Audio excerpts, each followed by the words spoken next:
Welcome back, everyone. So in this video, we're going to be taking a look at circular motion. We're going to talk about how an object gets moving in a circle in the first place, what that does to the vectors associated with that object. Then we're going to get into different scenarios involving objects moving in circular motions. What happens if an object is moving in a horizontal circle? What happens if an object is moving in a vertical circle? That kind of stuff. All right? So to start, we have to understand that Newton's first law says that an object in motion will stay in motion until acted upon by an outside force. Now that's kind of the short version. The longer version is an object in motion will stay in motion in a straight line and at a constant velocity unless acted upon by an outside force. So in order to get an object to move in a circle, there has to be some force making it travel in a circle. Okay? Now, we call that force a centripetal force. Maybe you've heard of centrifugal, but this is centripetal. A centripetal force is an inward pointing force. Right? So if here's our circular path, here's our object, that force is directed towards the center of the object. Okay? Now, centripetal force is not its own force, right? You don't just say, oh, I applied a centripetal force. Yeah, we can approximate and say that something else is called centripetal force, but that centripetal force needs to be caused by something else. That something else could be gravity. We move in an almost circular orbit around the sun, right? So we can say that force of gravity is that centripetal force. Tension is another one. If you've got an object on a string and you're swinging that string around, then you've got centripetal force in the tension of that string. Friction, right? In order to turn while riding a bike or in a car or something like that, friction has to kind of force you to move in that circle. And the last one being normal force. Think of a roller coaster, right? As you're going up the loop, right? That point of contact between the coaster and the car is what's kind of keeping you traveling in that circle so you don't just fly off. Okay, so it is that other force, whether it be gravity, tension, normal force, or friction, that allows you to travel in a circle. Now, let's use Newton's first law to kind of elaborate on that a little bit. Let's take that spot that I had before, and let's just say it's going to not be traveling in a circle. I'm going to keep the circle just so I don't have to draw it again, but let's just say if this was left to its own devices, this object would travel in a straight line. Okay? Notice how this line is tangent to that circle. Okay? This is the object's velocity. Okay? Now, we're going to apply that centripetal force, okay, which is going to cause the object to now be up here. Well, Newton's first law says it still wants to travel in a straight line. So if you've noticed, the velocity has changed direction. Okay? Even if it's moving at a constant speed, the velocity has changed direction. Because the velocity changed direction, we say that the object is accelerating. If there's an acceleration, there must be a non-zero net force. In this case, a case for any object moving in a circle, that net force is considered to be the centripetal force. Okay? Now, like we said before, that centripetal force is always directed towards the center. So it doesn't matter if the object is here, it's going to point towards the center. It doesn't matter if the object's here, it's going to point towards the center. And I can do the same thing around this entire circle. You must also recall that when you have a net force, the object or the system accelerates in the same direction as that net force. So, if you've got a net force, your centripetal force, pointing towards the center, you also have a centripetal acceleration pointing towards the center. So I'll kind of mark that like this. Make a little arrow, and there's our A sub C. I'm sure it's hard to see in the video, but that says A sub C for centripetal acceleration. Now, what kinds of equations can we expect?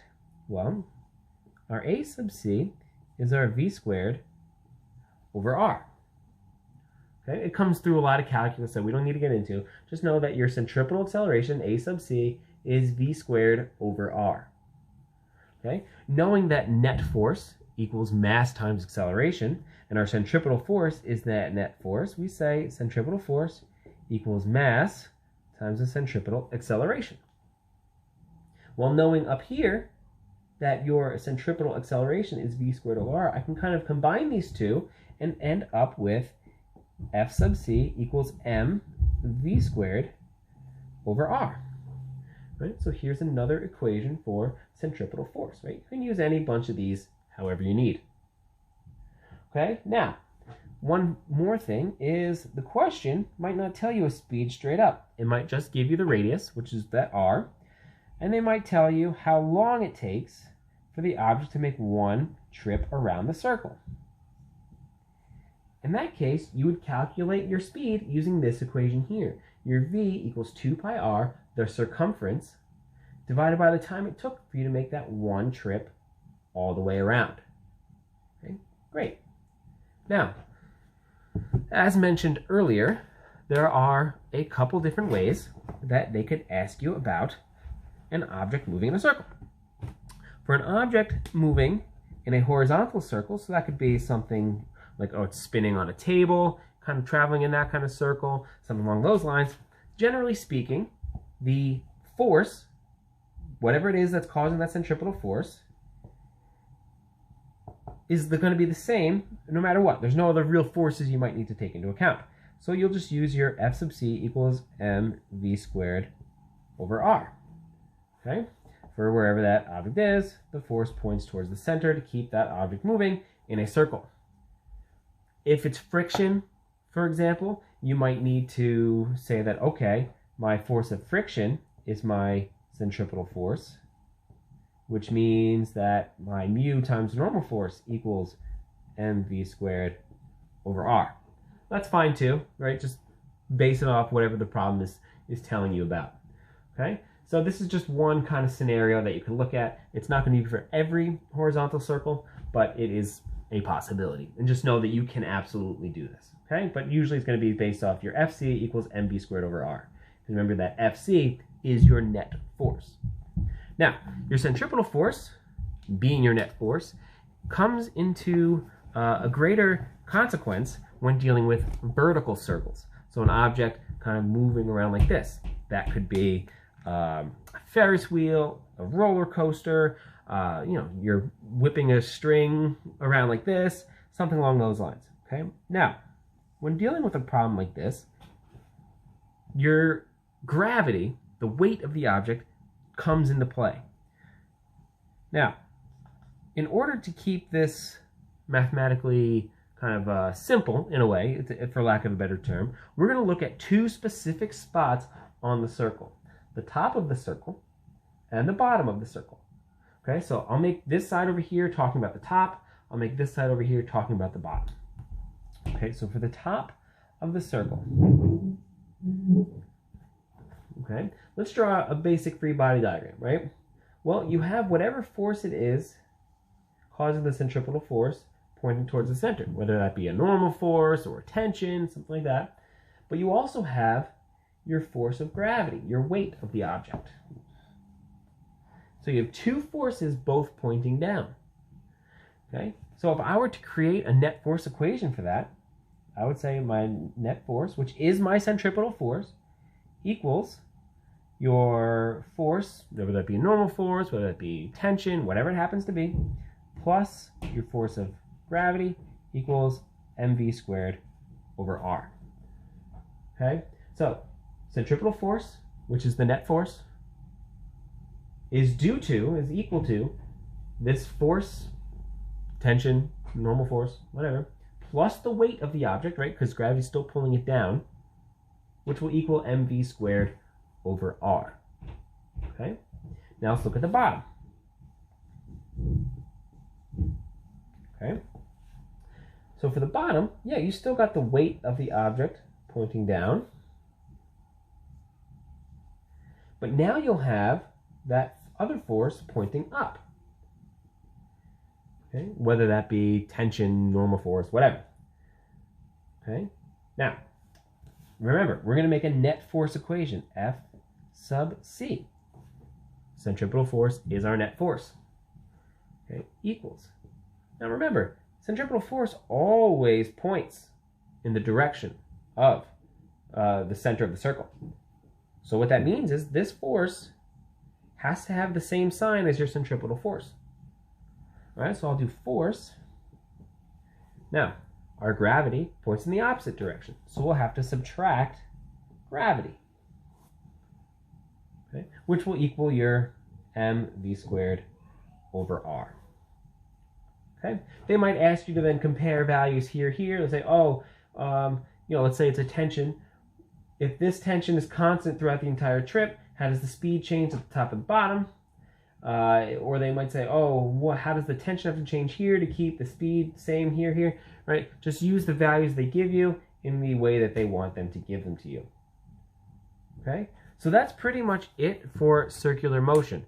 Now, keep in mind, it might not just be an object moving in a circle, right? It could be, oh, you have an object on top of a roller coaster hill, and then it comes down and then does a loop-de-loop, and then goes off somewhere, right? So they could ask you to then, all right, well, by using conservation of energy, I can maybe find the speed down here. If I know the speed down here, I could calculate the speed down here. If we say that the normal force is the same, right? You can use circular motion stuff for that. You don't necessarily have to. It depends on what the problem tells you. But that's just something that you could see circular motion kind of come into play. All right, so you just got to keep an eye on the problem. What is it they're asking you? What information they give you? Now, one thing I did kind of forget, but I remembered just now, is what about the sides? What about the sides of a vertical circle? Okay, well, gravity is always going to act down. Okay? But the force causing the centripetal force, that's always got to point towards the center. So you'll have these two forces that are perpendicular to each other. Right? So mathematically, remember, you can't mix dimensions. So you have to have net force equals, this force, mv squared, taking stuff into account. It makes the math a little trickier. You're not usually going to be asked for the math of this side, but understand that these two forces right here on the sides will be perpendicular. Okay? So that's pretty much all I got for centripetal force. I hope you enjoyed. I'll see you next time.